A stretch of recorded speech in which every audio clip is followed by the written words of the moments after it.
Привет, друзья! Это Дмитрий Карапенко, как всегда.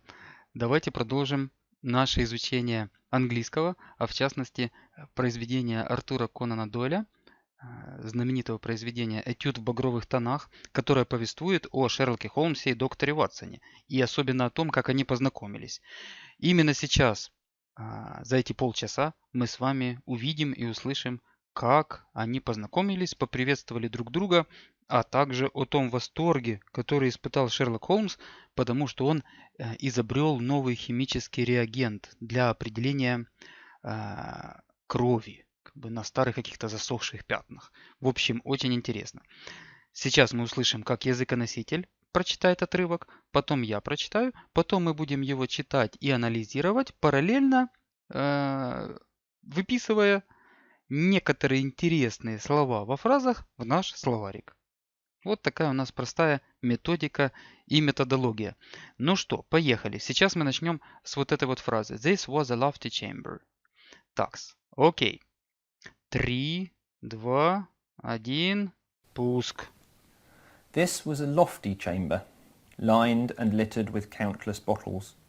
Broad, low tables were scattered about, which bristled with retorts, test tubes, and little Bunsen lamps with their blue flickering flames. There was only one student in the room, who was bending over a distant table, absorbed in his work. At the sound of our steps, he glanced round and sprang to his feet with a cry of pleasure. "I've found it! I've found it!" he shouted to my companion, running towards us with a test tube in his hand. "I have found a reagent which is precipitated by haemoglobin and by nothing else." Had he discovered a gold mine, greater delight could not have shone upon his features. "Dr. Watson, Mr. Sherlock Holmes," said Stamford, introducing us. "How are you?" he said cordially, gripping my hand with a strength for which I should hardly have given him credit. "You have been in Afghanistan, I perceive." "How on earth did you know that?" I asked in astonishment. "Never mind," said he, chuckling to himself. "The question now is about haemoglobin. No doubt you see the significance of this discovery of mine." "It is interesting, chemically, no doubt," I answered, "but practically—" "Why, man, it is the most practical medico-legal discovery for years. Don't you see that it gives us an infallible test for bloodstains? Come over here now." He seized me by the coat sleeve in his eagerness and drew me over to the table at which he had been working. "Let us have some fresh blood," he said, digging a long bodkin into his finger and drawing off the resulting drop of blood in a chemical pipette. "Now I add this small quantity of blood to a litre of water. You perceive that the resulting mixture has the appearance of pure water. The proportion of blood cannot be more than 1 in a million. I have no doubt, however, that we shall be able to obtain the characteristic reaction." As he spoke, he threw into the vessel a few white crystals, and then added some drops of a transparent fluid. In an instant, the contents assumed a dull mahogany colour, and a brownish dust was precipitated to the bottom of the glass jar. "Ha ha!" he cried, clapping his hands and looking as delighted as a child with a new toy. "What do you think of that?" "It seems to be a very delicate test," I remarked. "Beautiful, beautiful. The old Guiacum test was very clumsy and uncertain. So is the microscopic examination for blood corpuscles. The latter is valueless if the stains are a few hours old. Now, this appears to act as well whether the blood is old or new. Had this test been invented, there are hundreds of men now walking the earth who would long ago have paid the penalty of their crimes."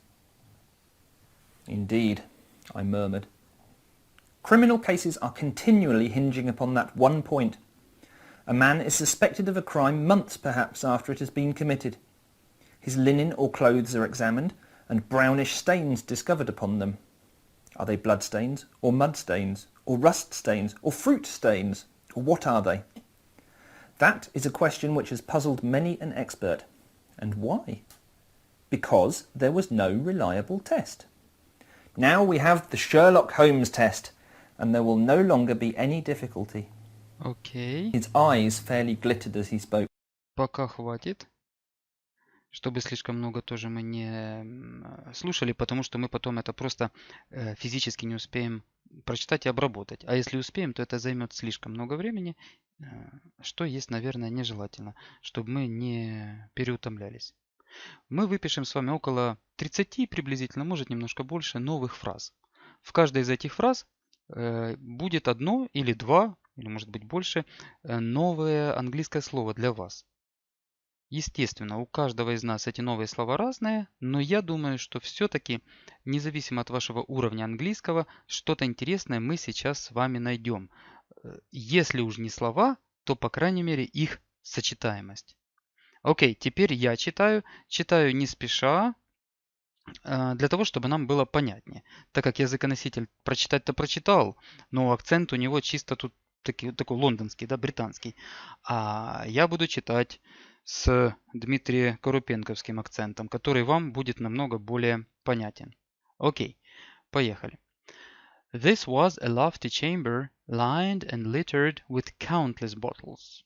Broad, low tables were scattered about, which bristled with retorts, test tubes, and little Bunsen lamps, with their blue, flickering flames. There was only one student in the room, who was bending over a distant table, absorbed in his work.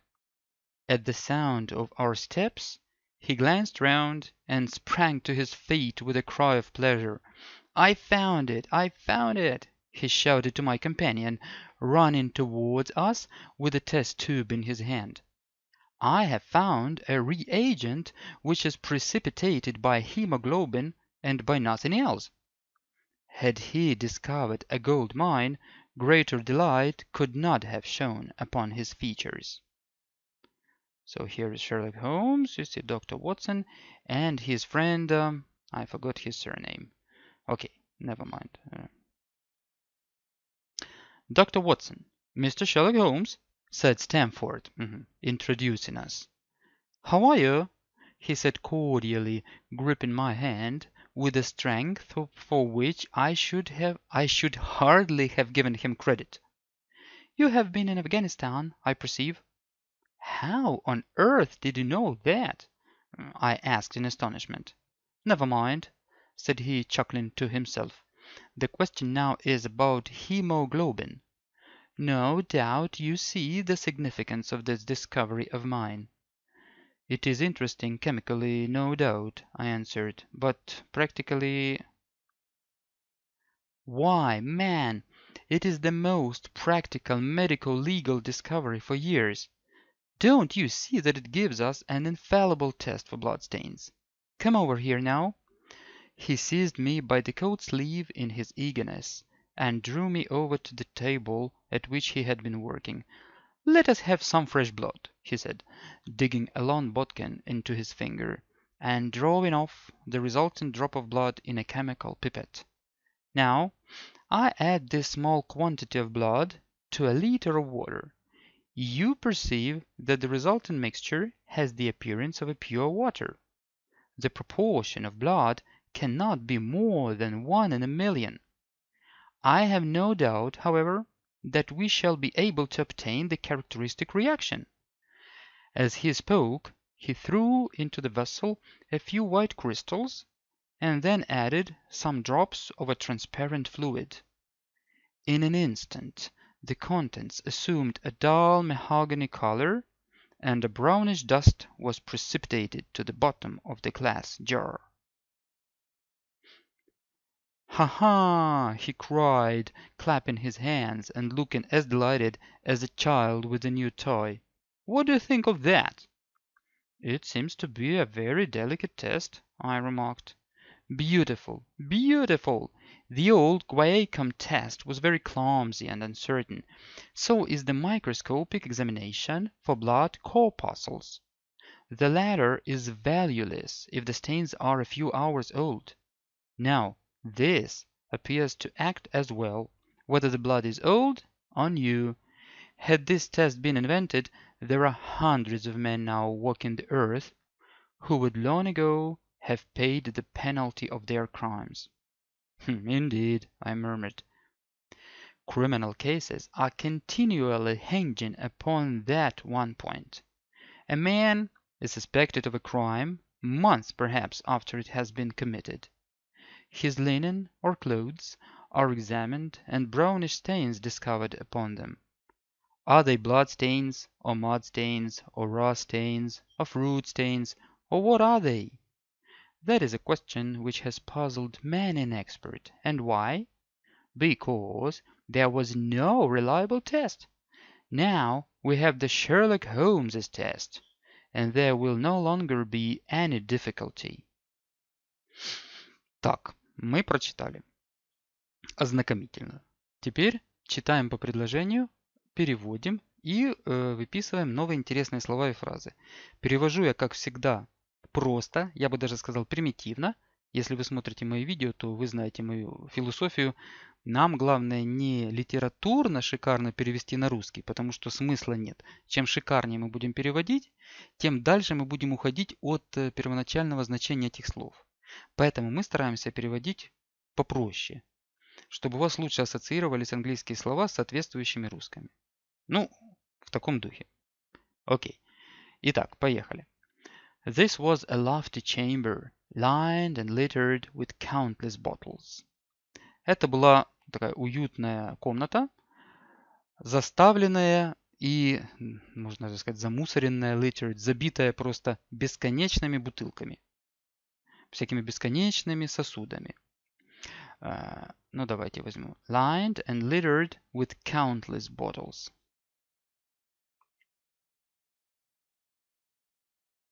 Lined and littered with countless bottles. Какое тут самое интересное такое слово? Давайте возьмем littered и countless. Countless – бесконечное. Littered – от слова litter – мусор, замусоривать, в таком духе. Вся заставленная от слова line – линия, то есть целые линии, ряды вот этих бутылок, да? And littered – и замусоренная, в общем, вот этими бесконечными, бесчисленными бутылками. Прекрасно. Broad, low tables were scattered about, which bristled with retorts, test tube, and little Bunsen lamps, with their blue flickering flames. Broad, low tables, широкие, низкие столы были как бы разбросаны вокруг. Ну, разбросаны в смысле, вы понимаете, беспорядочно так наставлены. Которые, в смысле столы, bristled, как бы щетинились всякими ретортами, пробирками и маленькими такими газовыми или керосиновыми лампами. Bunsen, не будем переводить, это фамилия известного химика, в его честь назвали лампы, которые, по-моему, горели на керосине. То есть это нам особо не надо. With their blue flickering flames. С их такими синими мерцающими огоньками. Так, ну, много чего интересного. Давайте вот так. Which bristled with retorts. Здесь интересное красивое слово bristle.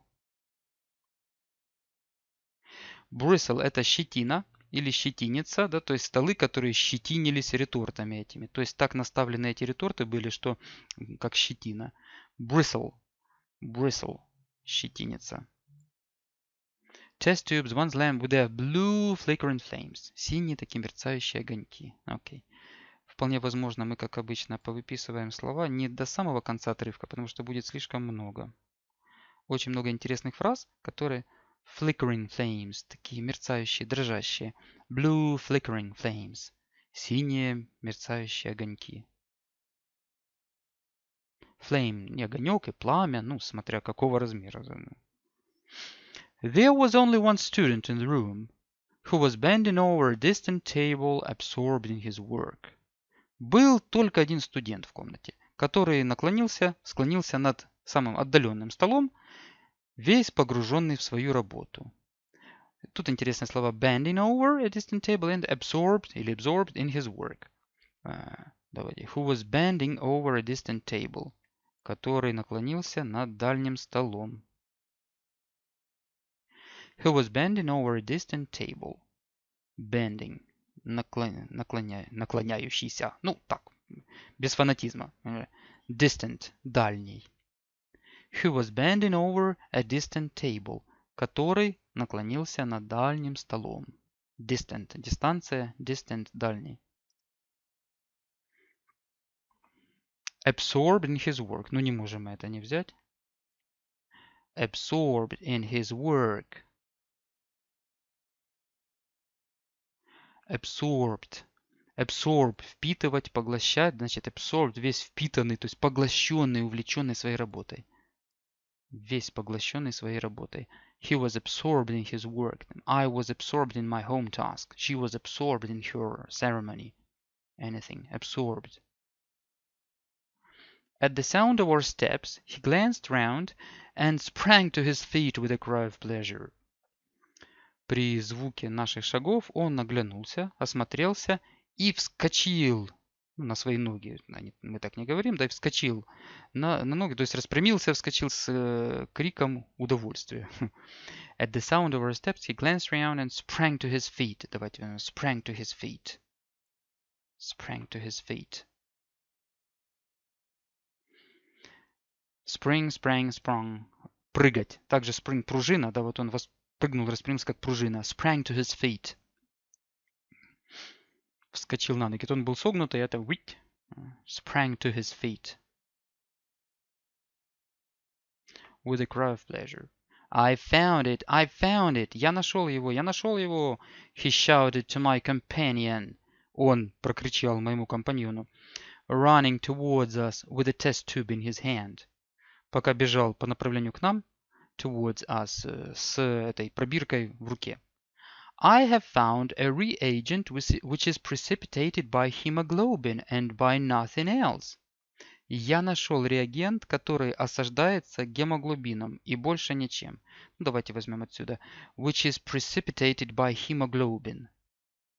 Немножко в такой серьезный академический английский такой. Окунемся. Which is precipitated by hemoglobin. Precipitate. Основное значение осаждаться, как осадки. Precipitation, засадки. Снег, дождь, а вообще precipitate осаждаться, как бы опускаться на дно. Hemoglobin, гемоглобин, ну, видите, вот так, hemoglobin. Hemoglobin. Слово редкое, поэтому особо на нем заморачиваться не надо. А вот precipitated, красивое слово, которое осаждается гемоглобином. Precipitated by hemoglobin. And by nothing else. И больше ничем. Had he discovered a gold mine, greater delight could not have shone upon his features. Здесь нереальное условие, это subjunctive красивое. Даже если бы он обнаружил золотую жилу, больший восторг не сиял бы на его лице, на чертах его лица, скажем так. Had he discovered a gold mine, greater delight could not have shone upon his features. Так. Придется взять вот так вот целое. Greater delight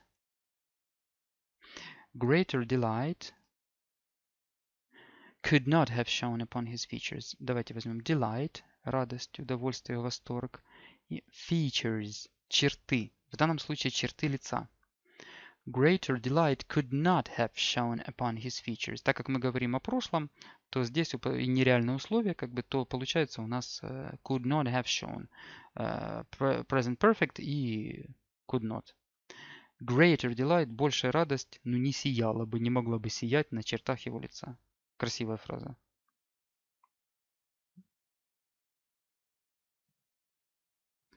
Dr. Watson, Mr. Sherlock Holmes, said Stamford, introducing us. Доктор Ватсон, мистер Шерлок Холмс, сказал Стэнфорд, представляя нас друг другу. Ну, в принципе, нечего тут брать. How are you? He said cordially. Здравствуйте, он сказал cordially, так радостно, сердечно, приветливо, cordially. Gripping my hand, хватая, как бы пожимая мою руку, with a strength for which I should hardly have given him credit. Силой, как бы, за которую я, здесь очень сложно перевести буквально, то есть, я не очень был рад этой силе. Значит, give him credit, давать ему должное в плане, давать ему позитивную какую-то оценку, да, а тут I should hardly have, значит, почти нет, то есть с такой силой, что, вряд ли я за это бы его похвалил. То есть сжал конкретно. For which I should hardly have given him credit. Так, выписывать это не будем, она фраза красивая, но я что-то сомневаюсь, что вы ее будете использовать в своих произведениях. Gripping my hand with a strength. Зато давайте gripping my hand with a strength.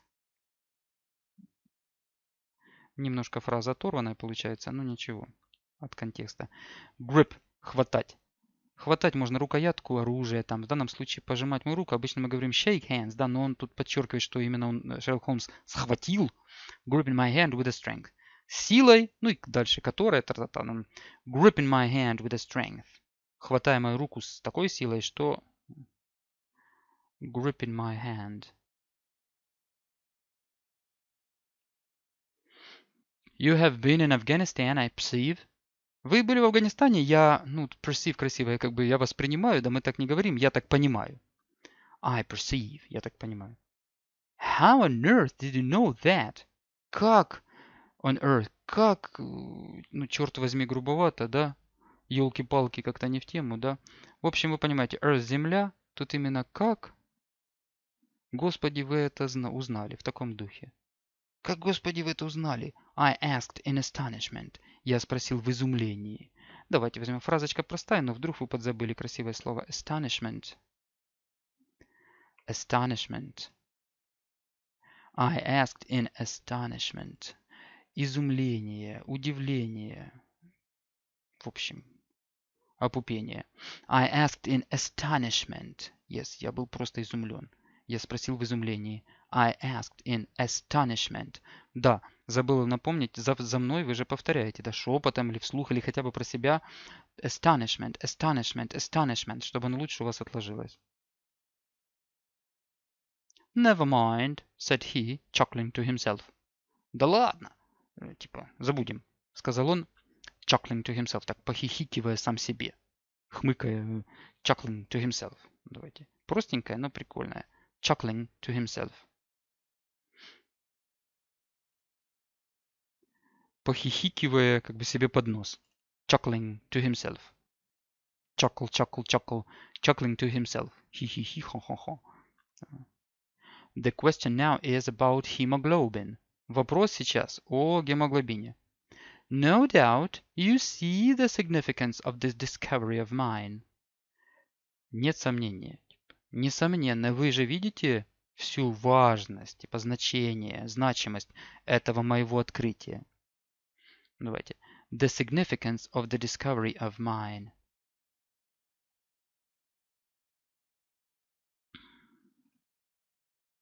The significance of this discovery of mine.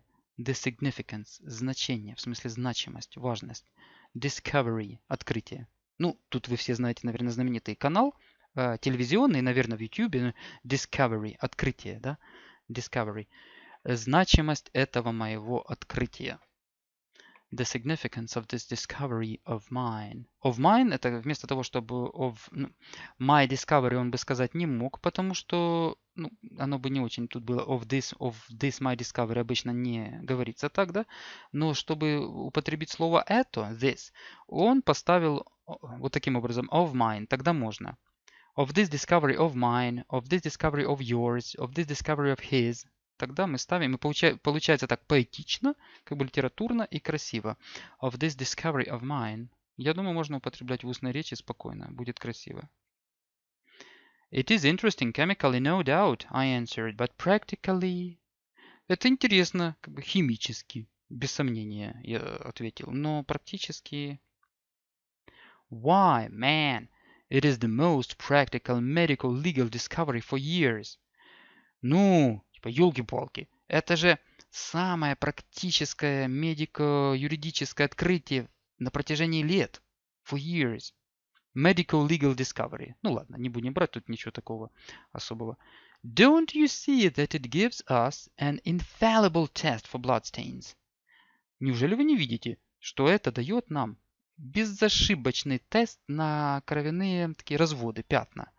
Давайте возьмем an infallible test for bloodstains. An infallible test for bloodstains. Infallible. Безошибочный. От слова fallacy – ошибка. Infallible – безошибочный. Stains – пятна, разводы. Безошибочный тест на кровяные пятна. Bloodstains. Infallible. Infallible – красивое слово. Безошибочное. Infallible. Можно сказать какой-то там unmistakable или что-то такое, но это не очень, да, вот. А infallible чисто по-английски красиво. Infallible test. Come over here now. Идите сюда. He seized me by the coat sleeve in his eagerness. Он схватил меня за рукав пальто в своем восторге, как бы, in his eagerness. And drew me over to the table at which he had been working. И потащил меня к столу, за которым он работал до этого. Let us have some fresh blood. Так, давайте-ка возьмем как бы немножко свежей крови, сказал он. He said, digging a long bodkin into his finger. Погружая длинное, ну такое шило-пробойник какой-то в его палец. And drawing off the resulting drop of blood in a chemical pipette. И вытягивая, то есть выдавливая результирующую как бы каплю крови в химическую пипетку. Так, ну что мы можем отсюда взять красивое? Digging a long bodkin into his finger. Давайте лучше возьмем drawing off the resulting drop of blood. Все фразы красивые, но если мы будем все копировать, то drawing off, вытягивая, drawing off the resulting drop of blood. Drawing off, draw off, вытягивать. Resulting, такой, который появляется в результате, результирующий. Drawing off the resulting drop of blood. The resulting drop of blood. Into a chemical pipette. В химическую пипетку. Ну ладно, обойдемся без пипетки.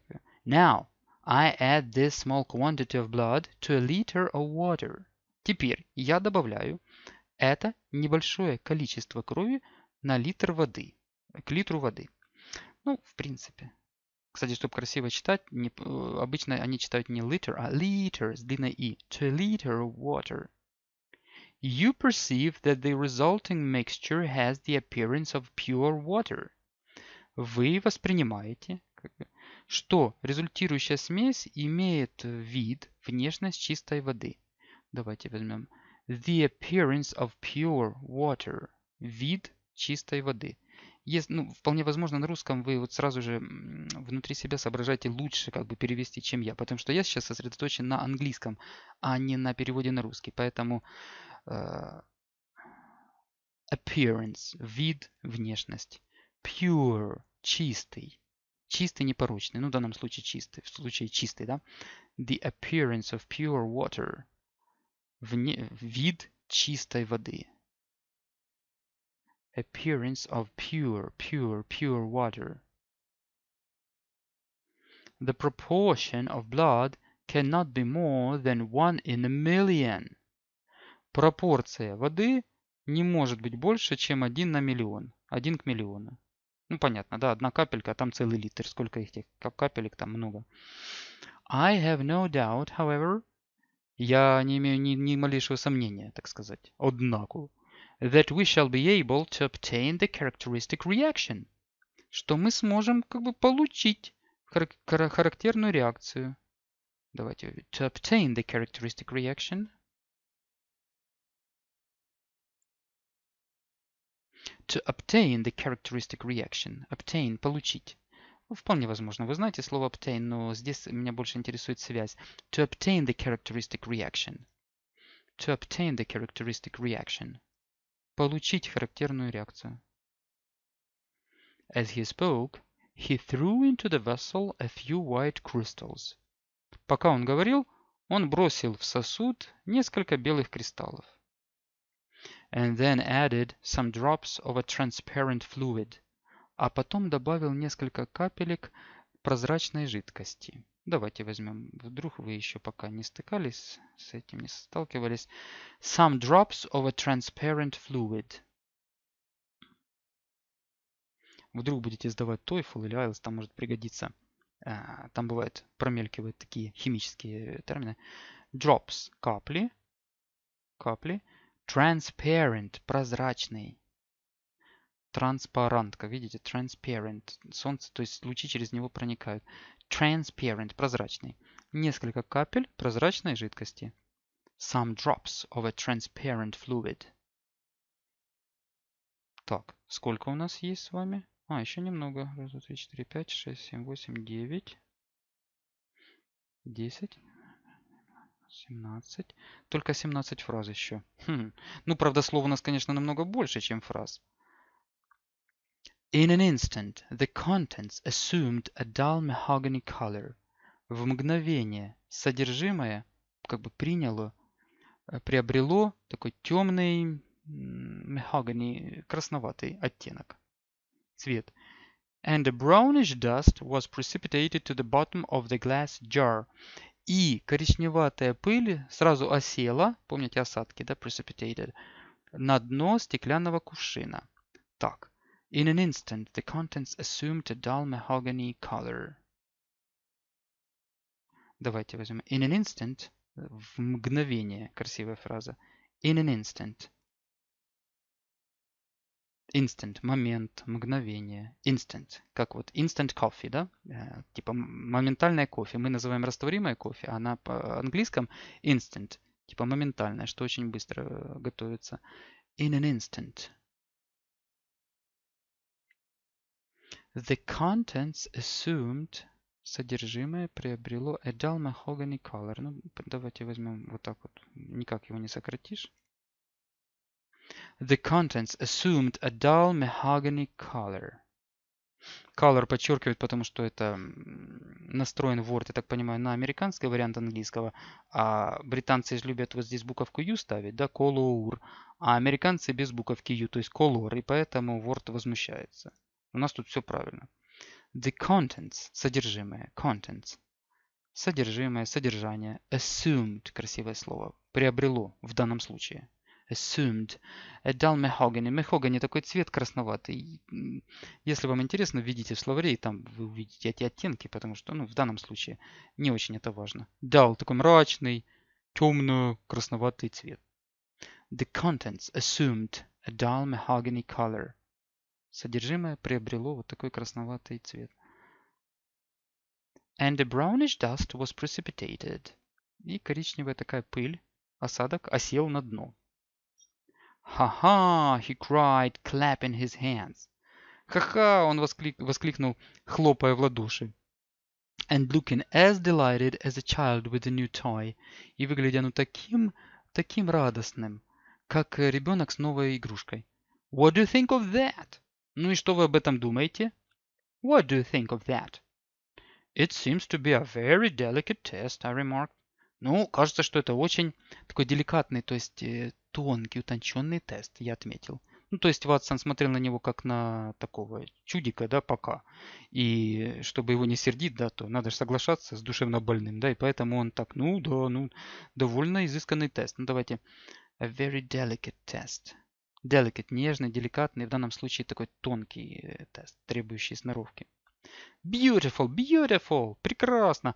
The old guaiacum test, старый, это какое-то растение, в общем, не будем заморачиваться. Старый тест с использованием вот этого растения, guaiacum, was very clumsy and uncertain. Был очень затруднительным, таким неуклюжим и неточным. So is the microscopic examination for blood corpuscles. И такой же и микроскопический тест кровяных частиц. Blood corpuscles. Ну, давайте возьмем blood corpuscles. Редковатое слово, но обогатим немного свой химический такой словарный запас. Corpuscles. Частички, клетки. В общем, частицы пусть будет. Blood corpuscles. От слова corp, корпус, с латинского частичка. Тельце. The latter is valueless if the stains are a few hours old.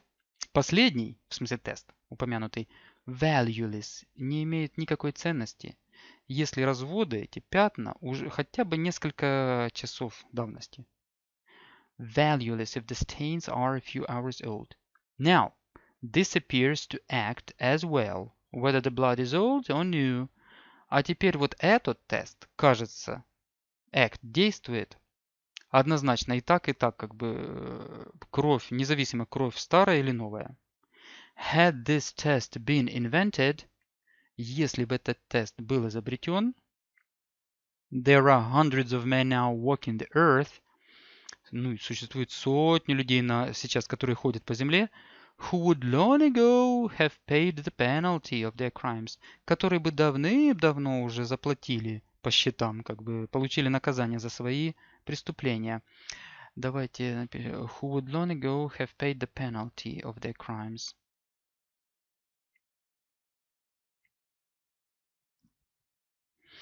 Who would long ago have paid the penalty. Who would long ago have paid the penalty. Давайте возьмем вот так. Paid the penalty. Ну, заплатить наказание, у нас так не говорят. Paid the penalty. Которые бы давным-давно уже получили наказание за свои преступления. Have paid the penalty of their crimes. Интересно, что здесь не for their crimes идет, а of their crimes. Indeed, I murmured. Ну, сложно перевести, типа, да в самом деле я пробормотал. Ну, то есть опять озадаченный Вотсон, он понимает, ну, он пока еще не понимает гения Шерлока Холмса и думает, что это какой-то чокнутый. Criminal cases are continually hinging upon that one point. Криминальные случаи постоянно как бы вот зависят или зависают на этом моменте. Ну, не можем мы просто не взять такую красоту. Хоть бери все предложение. Придется взять, потому что если мы от него что-то оторвем, то оно будет уже не то. Criminal cases are continually hinging. Hinge – это завес, как на дверях, да, завес, зависать, висеть, в данном случае облокачиваться, то есть ну, зависеть. Криминальные случаи постоянно зависят от этого одного пункта, пункта насчет теста на кровяные эти пятна. Continually hinging upon that one point. Старайтесь шепотом произносить, что-то я хрип уже. Hinging upon that one point. Что здесь именно upon. Значит, раз upon, можно on. On that one point. Upon that one point. A man is suspected of a crime months perhaps after it has been committed. Человек подозревается в преступлении, а через месяцы, возможно, после того, как оно было совершено. A man is suspected of a crime. Берем. Такая стандартная фраза, но красивая. A man is suspected of a crime. Человек подозревается в преступлении. Suspected of a crime. Запомните, видите, suspected of. Не for, не on, не чего-то там еще, а a man is suspected of a crime.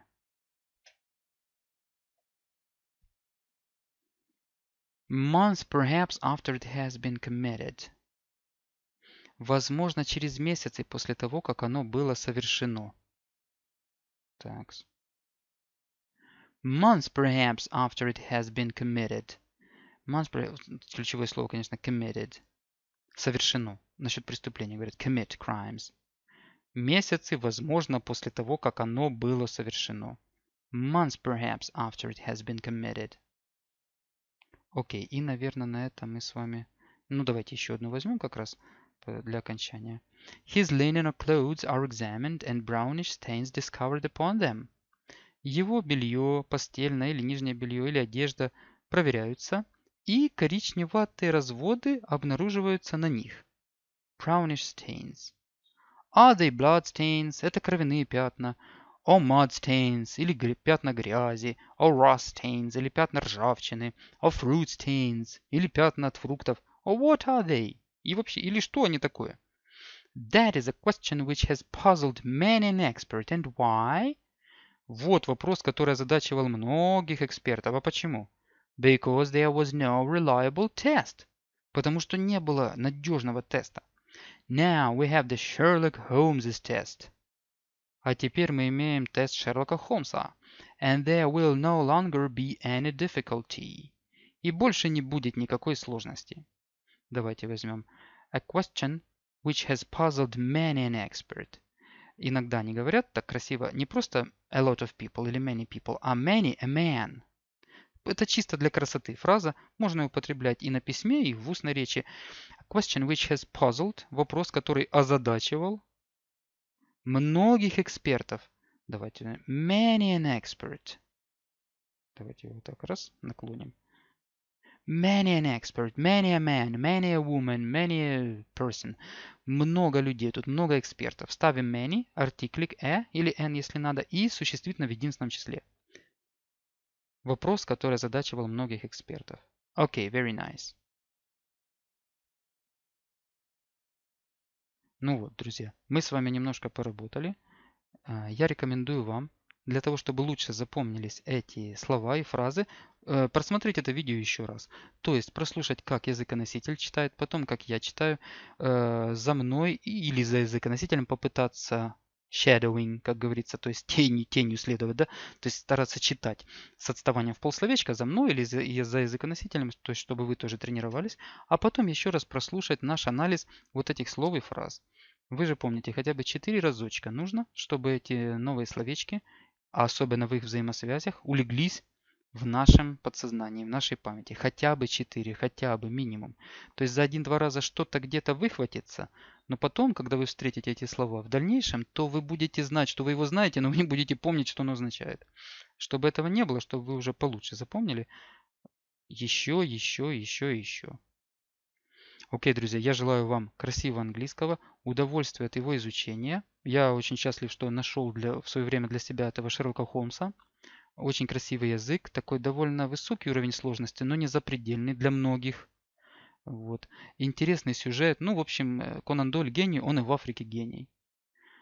Окей, друзья, красивого вам английского и до встречи в следующих видео.